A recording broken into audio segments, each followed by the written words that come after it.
Hello everyone, तो कैसे हैं आप सब लोग। चलिए इस वीडियो में अब हम देखने जा रहे हैं fiscal deficit and primary deficit. Last video में हम ऑलरेडी देख चुके हैं रिवेन्यू डेफिसिट। अगर आप लोग अभी इस वीडियो को देख रहे हैं तो प्लीज पहले आप एक काम करिएगा कि आपको क्या करना है, कंपोनेंट्स जो आपने पढ़ रखे हैं जिसमें आपने रिसीट एंड एक्सपेंडिचर पढ़ा है गवर्नमेंट का, वो आपको एक बार थोड़ी रिवाइज करना है और रिवाइज करने के बाद फटाफट से इस वीडियो को देखना स्टार्ट कर देना है, तो आपको बहुत अच्छे से समझ में आने वाला है। आज आपकी सारी प्रॉब्लम फिस्कल डेफिसिट की और प्राइमरी डेफिसिट की खत्म होने वाली है। तो व्हाई वेट, लेट्स स्टार्ट। एक कहानी है जो सबको सुनानी है, जलने वालों की तो रूह भी जलानी है। एक कहानी है जो सबको सुनानी है, इनकी भूख भी तो मैंने ही मिटानी है। तो चलिए अब हम अपनी टॉपिक को स्टार्ट करते हैं, जो सबसे पहले हमारा फिस्कल डेफिसिट और इसके बाद हम करेंगे प्राइमरी डेफिसिट। फिस्कल डेफिसिट क्या होता है? देखिए, आपने रिवेन्यू डेफिसिट पढ़ा है। रिवेन्यू डेफिसिट में आपने ये देखा है कि जब गवर्नमेंट अपने रिवेन्यू एक्सपेंडिचर कवर नहीं कर पाती है रिवेन्यू रिसीट से, उसके रिवेन्यू एक्सपेंडिचर ज्यादा हो जाते हैं और रिवेन्यू रिसीट कम हो जाती है, वो हमारा रिवेन्यू डेफिसिट था। अब हम अगर फिस्कल डेफिसिट की बात करें तो फिस्कल डेफिसिट के अंदर जब गवर्नमेंट अपने टोटल एक्सपेंडिचर कवर नहीं कर पाती है, किस चीज से? अपनी टोटल रिसीट से। मगर यहां पर एक चीज, एक ट्विस्ट है। ट्विस्ट क्या है कि उसके टोटल एक्सपेंडिचर ज्यादा हो रहे हैं मगर उसकी टोटल रिसीट से ज्यादा तो हो रही है, लेकिन टोटल रिसीट के अंदर एक्सक्लूडिंग बोरोइंग, मतलब बोरोइंग इंक्लूड नहीं करनी है। वो अमाउंट जो गवर्नमेंट बोरो करेगी, जो गवर्नमेंट लायबिलिटी स्टैंड कर लेगी अपनी, वो वाली अमाउंट यहां पर इंक्लूड नहीं कर रही है। बस आपको टोटल एक्सपेंडिचर में से रिसीट को माइनस कर देता है, टोटल रिसीट को, मगर टोटल रिसीट के अंदर बोरोइंग को इंक्लूड नहीं करना है। वो हमारा फिस्कल डेफिसिट होता है। मतलब मैं समझाने वाला हूं आपको। अब आप जरा बहुत ध्यान से धीरज रखकर बिल्कुल एक एक स्टेप देखना, आपका सारे की सारी प्रॉब्लम सॉल्व कर दूंगा आज। तो देखो, सबसे पहले हम फिस्कल डेफिसिट का फॉर्मूला बना लेते हैं कि total expenditure minus total receipt excluding borrowing. Borrowing को एक्सक्लूड कर दिया है। अब ये जो पॉइंट है पूरा कि टोटल रिसीट एक्सक्लूड बोरोइंग, इसको हम ध्यान से समझते हैं। एक एग्जांपल मैंने आपके लिए लिखा है यहां पर, उस एग्जांपल से आपको मैं समझाना चाहूंगा। देखो, गवर्नमेंट के यहां पर टोटल एक्सपेंडिचर है, यहां पर गवर्नमेंट का टोटल रिसीट है। गवर्नमेंट का टोटल एक्सपेंडिचर हम मान के चलते हैं 1000 रुपया उसका एक्सपेंडिचर हुआ है, उसका खर्चा हो रहा है, होने वाला है, जो एस्टिमेटेड है ये। और वो कहां से पूरा करेगा अपना खर्चा? वो रिवेन्यू अपनी रिसीट से पूरा करेगा, या तो वो रिवेन्यू रिसीट से पूरा करेगा या वो अपनी कैपिटल रिसीट से पूरा करेगा। दो जगह से उसको पूरा करना है अपना ये वाला खर्चा।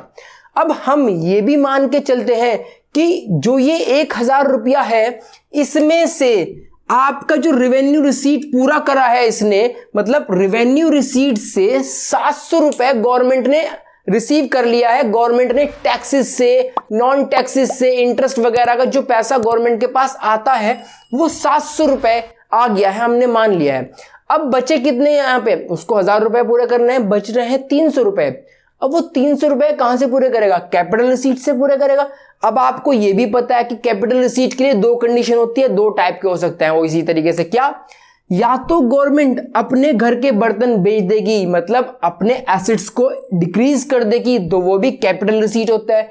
या गवर्नमेंट क्या करेगी? अपनी लायबिलिटीज इंक्रीज कर लेगी, मतलब या फिर वो कहीं से बोरो करेगी अमाउंट, वो भी हमारा कैपिटल रिसीट होता है। अब बहुत ध्यान से समझना, अगर ये लायबिलिटीज है, लायबिलिटीज को मैं डेट कह दूं तो कोई प्रॉब्लम तो नहीं है, क्योंकि डेट जो होता है हमारी एक तरह का लोन अमाउंट होता है, जो लायबिलिटीज होती है जो हमें कभी ना कभी वापस पे करना होता है।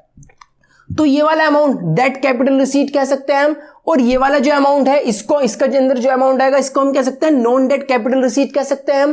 तो डेट कैपिटल रिसीट और non debt capital receipt assets वाले और लायबिलिटीज वाले हो सकते हैं। अब आप ये देखिए, हमने ये भी मान के चला है कि 200 रुपया उसने एसेट्स बेच दिए हैं अपनी प्रॉपर्टी में से, या फिर अपने शेयर में से, या अपनी डिस सेविंग को, अपने उसने डिस सेविंग नहीं, उसने अपनी डिस इन्वेस्टमेंट कर दी है, वो आपकी 200 रुपए कर दी है।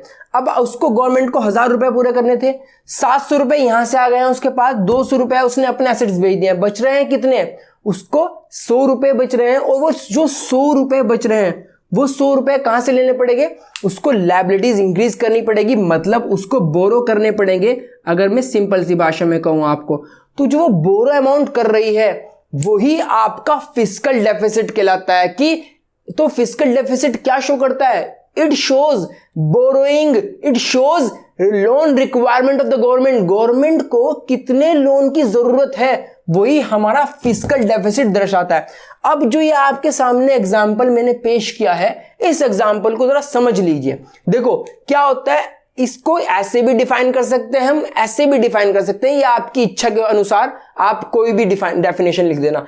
Access of government expenditure over revenue receipt and non debt capital receipt. मतलब क्या होता है, देखो excess of government expenditure, government का एक्सपेंडिचर ज्यादा हो गया है किस चीज से?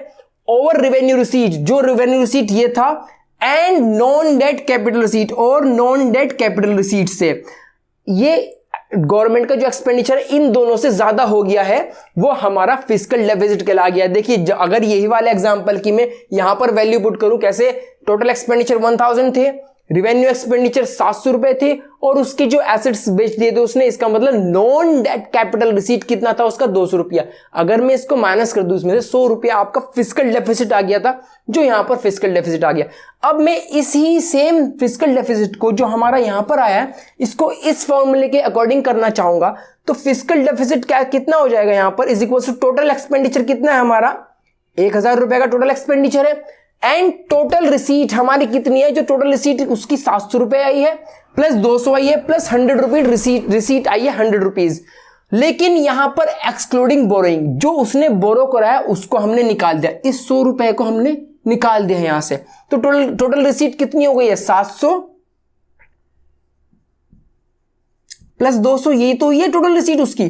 तो अगर हम यहां से ये माइनस करें, 1000 minus 900 is equal to 100 rupees, तो 100 रुपीज इज व्हाट?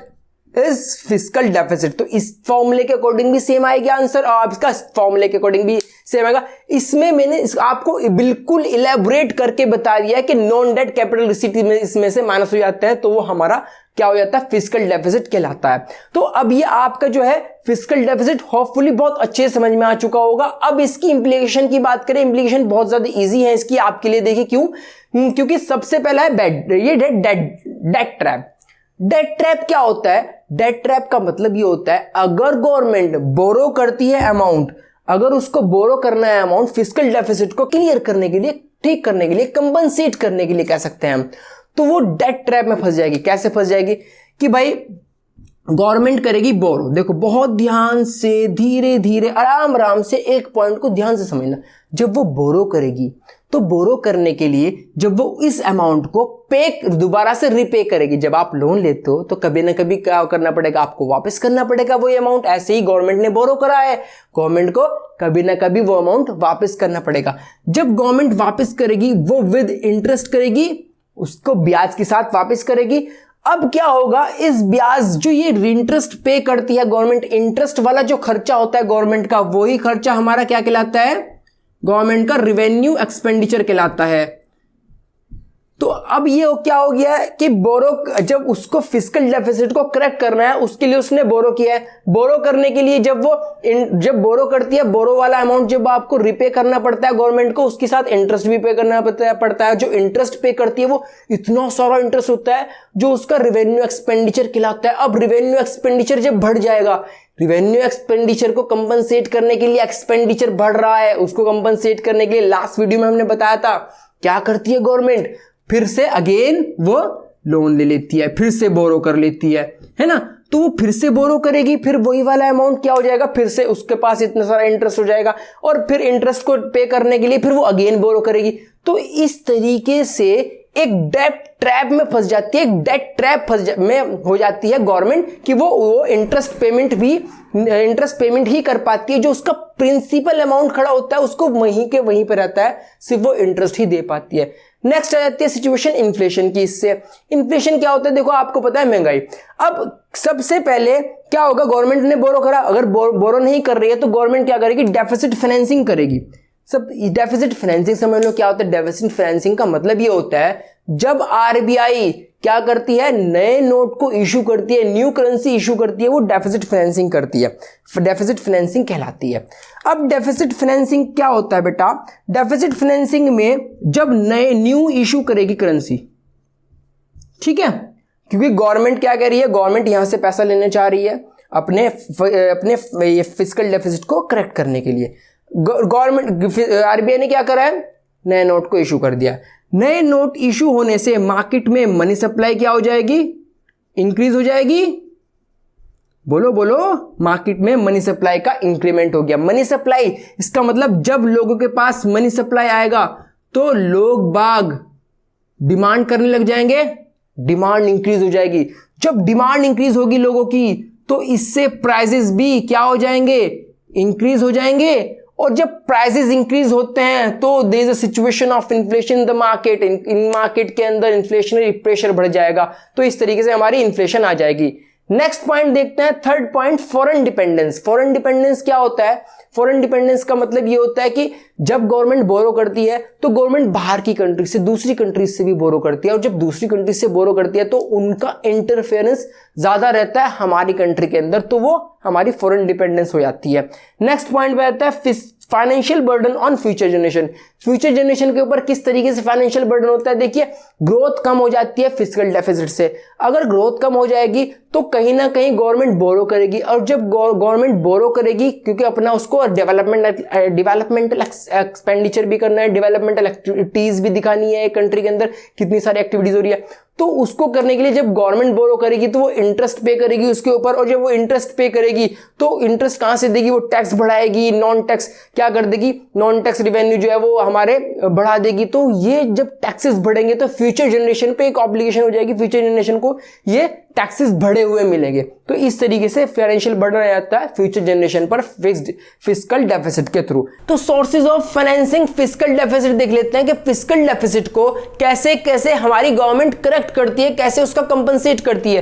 पहला आपका पॉइंट है कि बोरोइंग्स, बोरो करेगी गवर्नमेंट, ये आप ऑलरेडी देख चुके हो कि क्या करेगी गवर्नमेंट, कि कहीं ना कहीं से अमाउंट बोरो करेगी। और दूसरा होता है डेफिसिट फाइनेंसिंग। डेफिसिट फाइनेंसिंग भी आप देख चुके हो, जब हमारी जो आरबीआई है वो नए नोट या फिर नई करेंसी इशू करती है, वो डेफिसिट फाइनेंसिंग होती है। तो इस तरीके से क्या कर देती है, इस तरीके से पैसा आपका गवर्नमेंट के पास आ जाता है और जो हमारा क्या होता है फिस्कल डेफिसिट है वो करेक्ट हो जाता है। अब ये देखिए कि गवर्नमेंट के पास दो ऑप्शन होते हैं। पहला ऑप्शन ज्यादा कंसिडर करती है गवर्नमेंट, जो है ज्यादातर बोरोइंग्स की तरफ जाती है। इस वजह से ही हम फिस्कल डेफिसिट को हम बोरोइंग्स भी बोल सकते हैं, टोटल बोरोइंग्स भी बोल सकते हैं, या फिर हम बोरोइंग अमाउंट या फिर बोरोइंग कैपेसिटी भी बोल सकते हैं, कि जो फिस्कल डेफिसिट होता है वो किसके इक्वल होता है, बोरोइंग के इक्वल होता है गवर्नमेंट की, कि वो जितना अमाउंट बोरो करती है। ये याद रखने वाली बात है। तो आपका होपफुली ये तो क्लियर हो गया। इसका जल्दी से आप स्क्रीनशॉट लेना है, फिर हम आगे करते हैं। अब हम प्राइमरी डेफिसिट की बात करते हैं। प्राइमरी डेफिसिट क्या होता है? अगर फिस्कल डेफिसिट में से करंट ईयर का जो फिस्कल डेफिसिट आया है उसमें से लास्ट ईयर की जो प्रीवियस ईयर्स में जो बोरोइंग किया है उसका जो इंटरेस्ट होता है, इंटरेस्ट को माइनस कर दिया जाए तो हमारा प्राइमरी डेफिसिट आ जाता है। मतलब फिस्कल डेफिसिट में से इंटरेस्ट माइनस कर दो तो हमारा क्या आता है, प्राइमरी डेफिसिट आता है। प्राइमरी डेफिसिट को हम कैसे डिफाइन करते हैं? It is a difference between fiscal deficit of current year and interest payment of previous year. Previous year की इंटरेस्ट को आपको माइनस करना है, किस में से करना है, फिस्कल डेफिसिट में से करना है। तो वही इसका फॉर्मूला बन जाता है। फॉर्मूला क्या बनता है इसका? Primary deficit is equal to fiscal deficit minus interest payment, कि फिस्कल डेफिसिट में से, बोरोइंग्स में से हम इंटरेस्ट को माइनस कर देते हैं तो प्राइमरी डेफिसिट आ जाता है। अब इसको इसी जो लास्ट हमने किया था फिस्कल डेफिसिट के अंदर जो एग्जांपल किया था उसी से हम इसको क्या करते हैं, समझने की कोशिश करते हैं। तो लास्ट में हमारा फिस्कल डेफिसिट में टोटल एक्सपेंडिचर कितने थे, 1000 रुपया। उसको कहां से कंपनसेट करना है गवर्नमेंट को, टोटल रिसीट में से करने हैं। इस बार हमने यहां पर क्या किया है कि जो 1000 रुपए का एक्सपेंडिचर था गवर्नमेंट का, उसको दो पार्ट में बाइफरकेट कर दिया है। इंटरेस्ट पेमेंट उसमें से अलग निकाल दिया कि भाई हमने ये देखा है कि जो गवर्नमेंट ने बोरो कर रखा, लोन ले रखा था, उस पे इंटरेस्ट दे रही है, वो 30 रुपया इंटरेस्ट दे रही है। इसका मतलब वो भी उसकी क्या हो गई, एक्सपेंडिचर हो गया, उसको हमने अलग कर दिया है। और जो अदर एक्सपेंडिचर होते हैं वो 970 रुपए का बैठ रहा है, क्योंकि 1000 रुपए टोटल खर्चा है, तो उसको हमने अदर एक्सपेंडिचर को अलग कर दिया।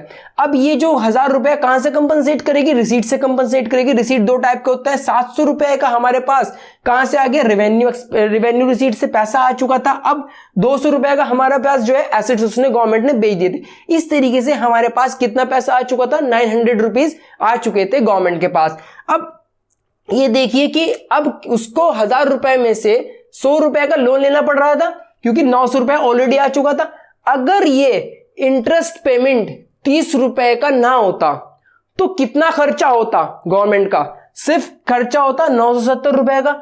यहां से 900 रुपीज आ जाते गवर्नमेंट के पास, तो उसको कितना लोन लेना पड़ता इस बार उसको 100 रुपीज का लोन ना लेके 70 रुपीज का लोन लेना पड़ता। क्योंकि क्या होता है, क्योंकि ये जो 100 रुपीज का लोन क्यों लेना पड़ रहा है, क्योंकि उसके पास 1000 रुपए का खर्चा था। अगर इंटरेस्ट ना होता तो ये लोन कितने का लेता हो, तो वो लोन जो है 70 रुपए का लेता।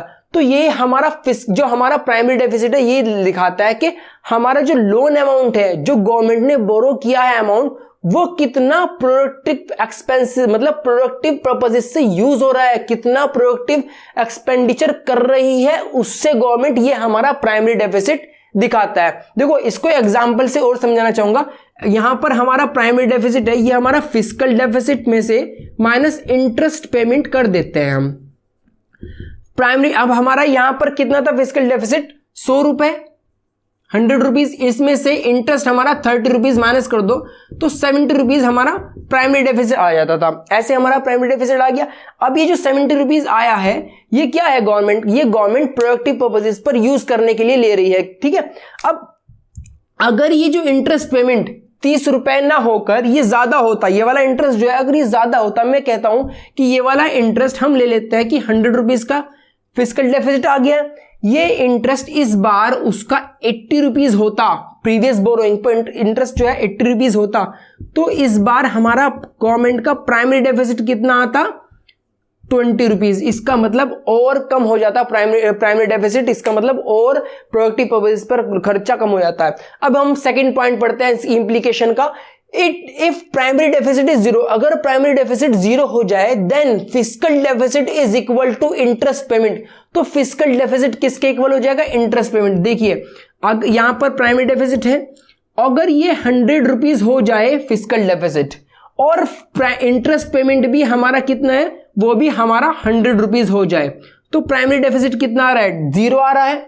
तो इसका मतलब ये है कि जो हमने बोरो किया है, जो यहां पर हमने बोरो किया है, ये किस वजह से किया है, ये इस वजह से किया है क्योंकि हमारा जो इंटरेस्ट है, जो हम प्रीवियस बोरोइंग पर इंटरेस्ट दे रहे हैं, इस वजह से हमने बोरो किया है। अदरवाइज हमें बोरो करने की जरूरत ना पड़ती, क्योंकि यहां पर क्या होता है, अगर ये 100 होता, ये 900 होता और 900 हमारे यहां दोनों से कवर हो जाते, हमें लोन लेने की जरूरत ना पड़ती, हमारी गवर्नमेंट को लोन लेने की जरूरत ना पड़ती है। तो इस वजह से this interest payment force government to borrow, ये जो इंटरेस्ट पेमेंट था इसी ने फोर्स किया था बोरो करने के लिए। अगर ऐसा ना होता तो वो क्या करता, तो और कोई भी उसको बोरो ना करना पड़ता। तो ये जो इंटरेस्ट पेमेंट था प्रीवियस ईयर का, यही हमारा दिखाता है कि हमारा क्या होता है फिस्कल डेफिसिट, इस हमारा जो प्राइमरी डेफिसिट है इस पर ही डिपेंड करता है। और ये प्राइमरी डेफिसिट हमें ये दिखाता है कि जो हमारे पास बोरो किया हुआ पैसा है उसमें से हमने इंटरेस्ट को माइनस कर देना है, और जो पैसा